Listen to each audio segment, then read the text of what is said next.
It's Kiss 104.1, Atlanta's R&B, the new home of the Frank Ski Show. Everybody's been asking for it. We've been telling you, and now we have got him. From the state of Georgia, our governor, Governor Brian Kemp. Good morning, Governor. Hey, good morning. Can you hear me all right, Frank? I can hear you great, my friend. First, thank you for taking time out. We've been telling everybody you were coming on. All around the country, they are talking about you. What are your thoughts about when people think that you are withholding people's right to vote here in the state of Georgia? Gosh, I've probably done 50 interviews, podcasts, radio, TV, whatever. You know, I'm going anywhere and everywhere just to let people know the simple truth about the bill. This bill continues to make it easy to vote and hard to cheat in Georgia. You know, we're replacing an antiquated signature match process with the voter ID, which most people have been voting with voter ID since the mid-2000s in Georgia. We're securing drop boxes. If we hadn't addressed drop boxes in the legislation, they actually would have gone away and not been available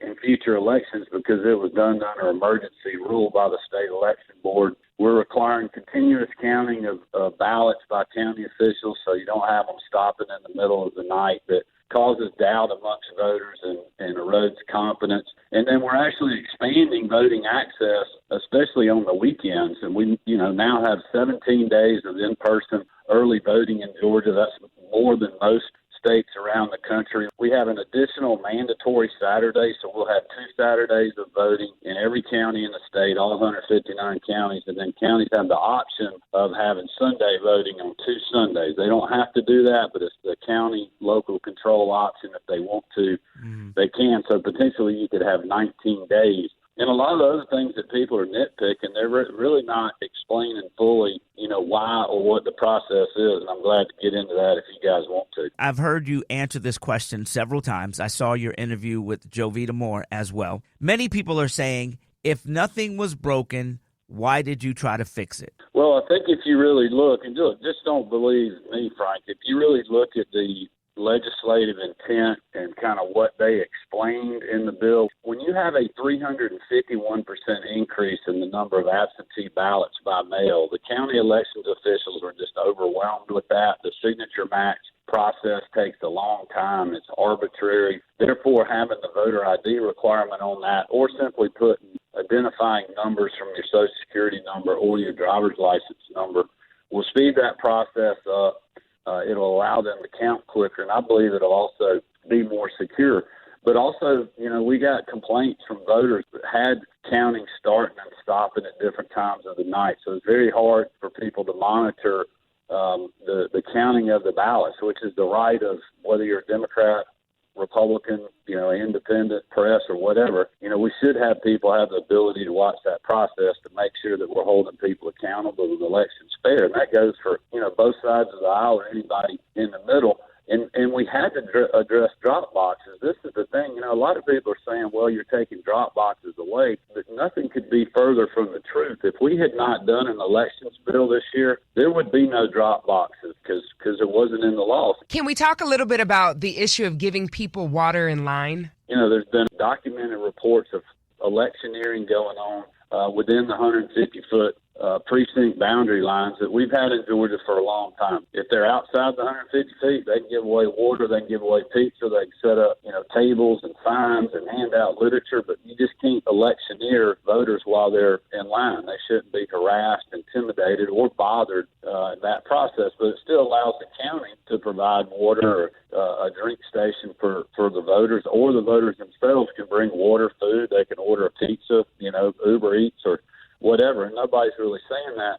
But the other question, guys, is why are people standing in line that long?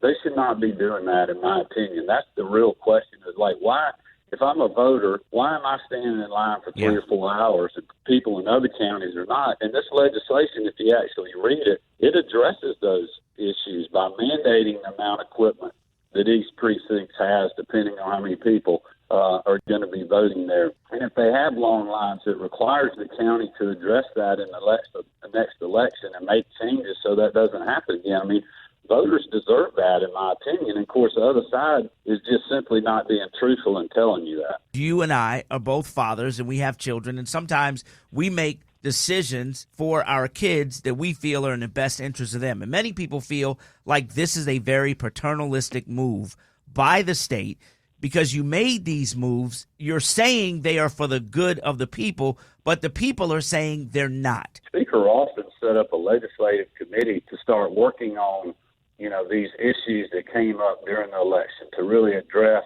the lack of confidence that was out there for many voters in the state, but also just the mechanical problems that we were having in the election this year, or the state was having, or counties that actually run the elections. And this wasn't coming from just, legislators themselves. They were hearing it from citizens in their district.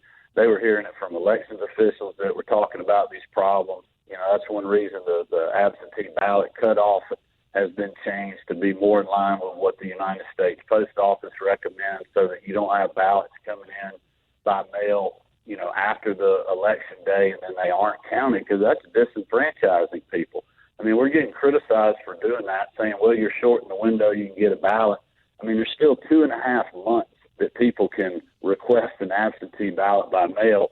We're just trying to get them to mail it back sooner so it gets there on time and doesn't get not counted because it missed the post office didn't deliver it a day late. But in all honesty, don't you think the timing was a little messed up? After Trump loses, now this bill comes up. Wasn't the timing kind of off? Well, I mean, look, that's an interesting question. A lot of the other sides, basically saying this is sour grapes or whatever. But when you look at what the fixes are in the bill, regardless of whether you think the timing was good or not, the things that we're doing needed to be addressed. I mean, when you have a 351% increase in mail-in ballots, it took forever to count those. It was an arbitrary process that became more arbitrary because you had so many ballots. I mean, we used to only have, 5 to 10% of the people vote by mail. This year, I think we had like 35 to 40%, put a real burden on the county elections officials. If we hadn't done the bill, we would not have drop boxes right now. We'd be getting criticized saying, well, you should have put drop boxes into the law. So it's kind of hard to have it both ways. But I would say this, the Democrats were the ones that were complaining about the election results after the 2018 election, and they were calling on election reform then. Why did you sign this bill behind closed doors? Well, look, that's a normal process because we still had several days of the session left, and I didn't want the debate to be about whether I was going to sign this bill or not. When you signed the bill, next to you, there's only white men next to you. There was no black folk there next to you. And then behind you, there's a picture. Is that an old plantation house? Because that's what was circulating on social media. And I said, when I talk to you, I'm going to ask you directly, what is that picture that's behind you? Well, the people in the picture were the leadership of the Republicans in the General Assembly and the committee chairs that worked on the bill. They had asked to be there, so we obliged them with that. That picture's been hanging in the conference room in 107 for a long time. We did it down there because we were preparing the live address that I did. But that picture was actually, I think it was done by a Russian immigrant that just liked old houses. There's no, it's not some sort of plantation. I think that's been pretty well documented. If you're just a person that's wanting to get the truth, I mean, that is simply a distraction. There's been black legislators, white legislators, Republicans, Democrats, business people, minority pastors, white pastors, all in that room having meetings with me. Nobody's ever said anything about that portrait. Governor Kemp, we opened up the phone lines for many of our listeners to call in, and many of them called in with one specific question. We saw you and Mayor Bottoms go back and forth all last year with the lawsuit, with opening up the state, with mandates. And a lot of our listeners feel like there's something personal with you against black women. What do you say to your constituents who just feel like you have an issue with black women in power? Well, that's ridiculous. I appointed the first African-American female Superior Court judge in Gwinnett County. I just swore in an African-American female magistrate judge in Richmond County. Look, Mayor Bottoms and I have had a good relationship. She's a good person. Obviously haven't agreed with her on a lot of policy decisions, whether it's going after violent crime in the city of Atlanta and making sure that our neighborhoods are safe, or trying to close down businesses after we had reopened in our state that was against an executive order that I had issued. I was standing up for hardworking Georgians, including black Georgians that have small businesses, and I just thought that was improper for her to do that. And so I stood up and took a stand on that. Listen, we work with the city all the time, and we're working with their police department right now and we passed a piece of race legislation this year that Senator Emanuel Jones did. He's an African American Democrat, a leader in the party, going after a bipartisan issue of street racing to make sure that we're keeping our streets safe in Atlanta. So, I'm going to be outspoken when I have strong policy beliefs, but it has nothing to do personally with Mayor Bottoms or anyone else. Are you going to run for president? Do what? You heard me. Let me just put it out there. You are breaking up. Come on now. If Jimmy Carter did it, I am asking a direct question. Is Brian Kemp going to run for president? Don't spread rumors that I'm Jimmy Carter, please. I think highly of our former president, but I do not need that tie. Look, I am focused on working hard for the state of Georgia. We are doing great. We live in the greatest state in the country to live, work, and raise our families. We've got, a diverse economy. We got everything you could want here, mountains, beaches. I mean, why would I want to go to D.C. when I'm right here in Georgia? There it is right there. Governor Brian Kemp. Thank you so much. Thank you so much for taking time to speak to us. Have a great day. It is KISS 104.1, Atlanta's R&B.